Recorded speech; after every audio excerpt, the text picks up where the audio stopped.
अस्सलाम वालेकुम भाजी, पिजन कॉर्नर चैनल खुश आमदीद भाजी। पहले तो सब तो चैनल सबसक्राइब कर लो, तो बैल आइकॉन का बटन दबा लो ताकि यूं ही मैं वीडियो अपलोड करा सब तो पहले तुहानू पहले तो नोटिफिकेशन आ जाए ताकि तुहानू पता लगे। ए बच्चे आ भाजी 10 ए ननकाना साहब वाला लाखा बच्चा वा, और जी नस्ल चली है जी ननकाने वाली लाखे उन्हों का बच्चा है, मेरे घर का बच्चा जी। यह भी माशाल्लाह बच्चे घर के दो बच्चे आ जी जेडे बाहर दे आ, वो भी बाहर के कितने जी उदन वो बाबे को डेरे तो लियाते थे, वो बड़े बच्चे है जी, बाकी बच्चे छोटे छोटे से।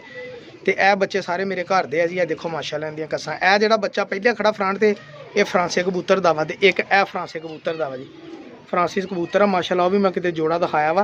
तो यह देखो बच्चे माशाल्लाह सारे हैल्थी तो एक्टिव है। एक पर का बच्चा तकरीबन एक पर का पहुँचने वाला वा जी। तो माशाल्लाह सारे बच्चे ठीक ठाक है, तंदुरुस्त है। मैं तुहानू फड़ के पर भी इन्होंने दिखाना, जरा शौक कर लियो। तो 8 बच्चे आ 0306 70 85 028 तो सिर्फ व्हाट्सअप होना वा, व्हाट्सअप कर लियो जेडे भरा चाहिए होए। ठीक है जी, बच्चे अच्छे आ माशाल्लाह जी, इंशाल्लाह रिजल्ट भी अच्छा आएगा जी। तंग जोड़ों के बच्चे जमदे। ए देखो ये बच्चे के पार ए लो, ए जरा ननकाने वाली नस्ल चों आ जी। ए देखो माशाल्लाह बच्चों के पार, ए हजे बंद पर दे आ बच्चे, तो इन्होंने पर देख लो। अगे तुसीं आप से आने ए लो, ए देख लो माशाल्लाह पार। ठीक है जी, ए देखो बगलों तो यह हजे बिल्कुल हजे पार भी नहीं इन्होंने सिटिया। तो इन्होंने हुणी कद काट तो इन्होंने देख लो जिसम इन्होंने माशाल्लाह। ये लो जी, ए देखो अखां बिल्कुल साफ करन दे माशाल्लाह छोटे होंदे। तो यह बच्चा वा जी एक, ए देखो ये मेरे फेवरेट कुछ बच्चे है जी।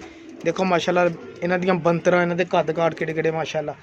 तो एक बच्चा मैं तुहानू अपने फ्रांसे भी दिखाना। यह बच्चा भी मेरे घर का बहुत ही अच्छा। मैनू असले चना इसकी कड़ी पाउणी भुल गया सीगा, बच्चा हुण बाहर निकला तो मैं देखा। ये पर देखो जी काले पल्ले वाले बच्चे निकलते हैं जी, बड़े ही शानदार माशाल्लाह रिजल्ट है इन्हों के ए बच्चों के। यह देखो माशाल्लाह बगल देखो यदी, तो यह देखो काले पल्ले वाले बच्चे ये वड्डे हो गए माशाल्लाह, कल्ले है ना काले कर लेंदे है। ठीक है जी, ये नहीं मैनू पता, हो सकता मेरी ये दहशतगर्द ब्रीड का बच्चा है, मैनू कन्फर्म नहीं है। ठीक है जी, क्योंकि मैनू भुलेखा पै गया सीगा, मैं कड़ी नहीं पाई। तो यह देखो माशाल्लाह बच्चे के पंजे देखो स्याह काले बच्चे पंजे है। ठीक है जी, ये तो यह मेरे फ्रांसे कबूतर के बच्चे है, थले डिग पे हरी कड़ी वाला। तो यह देखो यह फ्रांसे कबूतर है मेरा माशाल्लाह, बहुत ही अच्छा रिजल्ट जोड़ा वा जी फ्रांसा। या वो बच्चे तेन मैं दिना चूरी चुप कर जा। तो यह देखो भाई जी बच्चे, यह देखो पर बच्चे है फ्रांसे कबूतर दे, देख लो। ठीक है जी, बंद दुमा के बच्चे जमदे ही। तो टैट जोड़ों के हुणी जोड़ देखोगे तो इंशाल्लाह हुणी टैट जोड़ नज़र आउणगे। देखो बगलां देख लो किड़ियां किड़ियां बच्चियां दियां। ठीक है जी माशाल्लाह। है लो बस दोस्त मंगते थे जी, मैं क्या चलो फिर दे दिन्ने आ, पर आके की करने आ, क्योंकि असीं किहड़ा कोई बाजियां खेडनी, जो खेडनी है साढ़े को कोई नहीं। असीं 2-3 दिनों बच्चे ला लईदे आ, आपां नूं इन्ना टाइम नहीं लगता बच्चे गजाउण ते। हाँ जी, तरीका होना चाहिए जी बच्चे गजाउणे किद्दां वा। अल्लाह की बड़ी रहमत है। तो यह बच्चे पसंद कर लो, जिन्होंने पसंद है दस दिए जनाब। 1000 रुपये का बच्चे 8000 रुपये के 8 बच्चे आ। जिन्होंने मुनासिब रेट लगे उही लैन, जिन्होंने महंगे लगन वो रहन दें।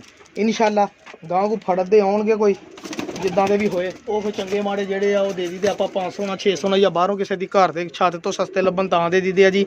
आपां दे अपने घर के भाजी इदां ही देईदे आ, किसी को मुनासिब लगन लै लैन, जिन्होंने महंगे लगन वो ना लैन। ठीक है जी, बच्चे माड़े हुण देखो तुसीं, बच्चे माड़े हुण फिर गल करन। इंशाल्लाह 8 बच्चों चों 5 बच्चे भी तुहाडे लागे तो समझो वारे न्यारे आ। तो इंशाल्लाह मैनूं पूरा मान आ कि मेरे घर के 5 बच्चे ही लगणगे जेडे होए। ठीक है जी, हाँ जी, इंशाल्लाह तुहानूं आप पता लगेगा। बच्चा दूसरे दिन छड्ड के भी है ना, अल्लाह की रहमत के नाल। देखो कस्सां ते इन्हां दियां देखो निक्के निक्के जम्मदे बच्चों दियां देखो माशाल्लाह। लै देखो एक कसूरी जोड़े का बच्चा माशाल्लाह बड़ा शानदार है। तुहानूं मैं नस्लां भी दसदियां किहड़े किहड़े दा वा। यह फ्रांसे कबूतर दा वा। ठीक है जी, यह ननकाने साहब वाले कबूतर दा वा, ननकाने वाले लाखे। देखो बनतरां इन्हां दियां किड़ियां किड़ियां। ठीक है जी, 0306 70 85 028 ते व्हाट्सअप कर लियो, मेहरबानी।